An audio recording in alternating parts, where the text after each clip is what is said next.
Okay, thank you very much, ladies and gentlemen. Conquering the cold call. The cold call is what they say when you're calling someone for the first time and you're introducing yourself. It's kind of like you're at the dance and you have to walk up to that girl you really like and you're scared. You're very nervous about that. In the manual, they give you supposedly 5 steps to achieve a quality cold call.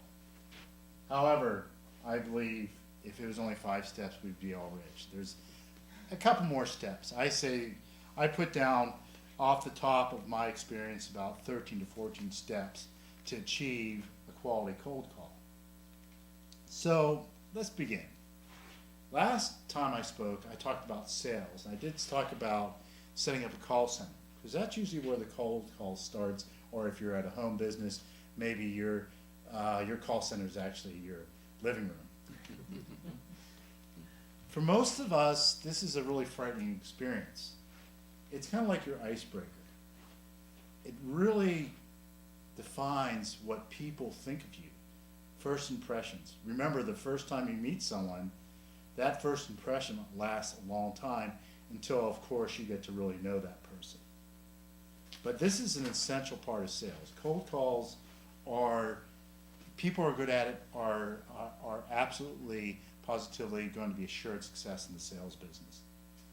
And you always have to initiate the sale, unless you have a word-of-mouth product, or unless you have another advertising avenue to go through. You have to initiate the sale to your customer. This means you have to be outgoing. So how do you go about the introduction? So the first step, think about, before you make that cold call, think about how you feel when someone calls you out of the blue and talks to you about possibly a product that they were trying to sell to you. Think about the mistakes they make. Think about the nuances of how they either bothered you, or you enjoyed their voice, or what they did to push you away or pull you in. Your own experiences will definitely tell you what the best way to go about that cold call is. If you're a good listener, you'll probably be very good at understanding how you have to speak to the person. If you aren't a good listener and you don't pay attention to these cold calls, obviously it won't help. But another example is how an individual approaches you for the first time and what they do to impress you. So think about those instances and think about those things that have impressed you in the past, and that'll help you to build some material for your first cold call. Number 2, practice your introduction on your coworker, friend, or whatever. Call them up and talk to them, and they play a part as if they were your customer.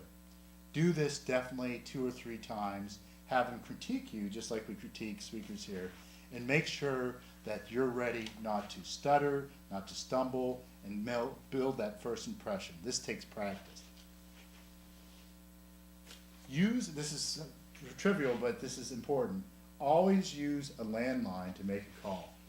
I hate to get a call from a rep on a cell phone that cuts out.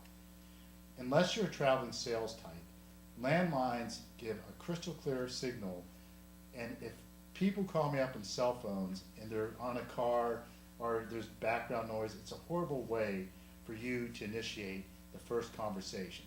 Possibly after that, you can go on a mobile phone, because you'll then have calls coming in all the time from your clientele, maybe asking questions about brochures, literature, and even arranging a business meeting. So the only other issue is if you do have to use a cell phone, I recommend Verizon or a provider that does not have a high drop rate. Like AT&T tends to have a higher drop rate in my experience. So this is very important. Also, don't waste time when you first call non-decision makers. When you make that first call, the first thing is you have to find out, is that person a decision maker, or get to a decision maker. Never spend time on a non-decision maker. Be sure to speak slowly to the customer. Don't try to rattle off your spiel very quickly. You'll sound like you're rattling off your spiel. Stay calm and in control.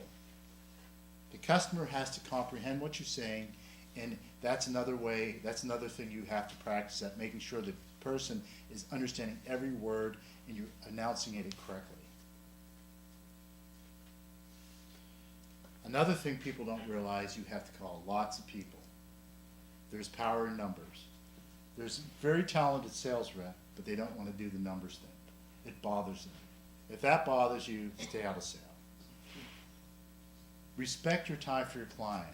When you call that person, say, "Excuse me, sir, do you have a couple minutes of your time so I can talk to you about something?" Don't just start pushing into his life. Be sure you respect his time, and he'll respect you. He'll often say, "Can you give me a call on Tuesday next week at 12?"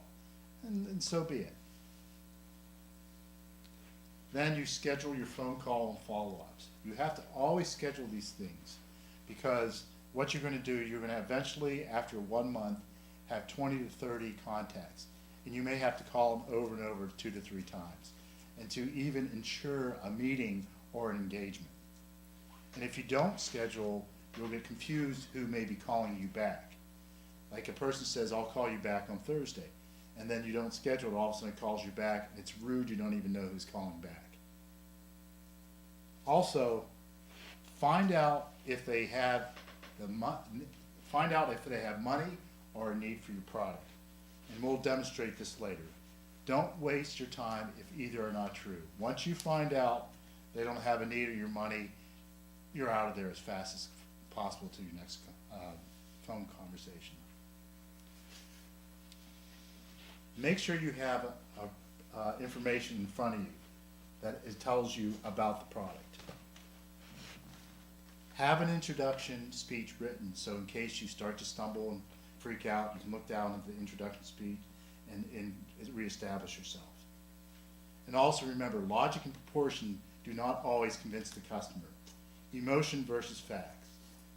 Know your competition. Now I'm going to go through a short conversation with my evaluator, Jim, over here, and I'm from a tanning booth salon. I'm going to do something simple, and I'm going to call Jim, and he's going to respond.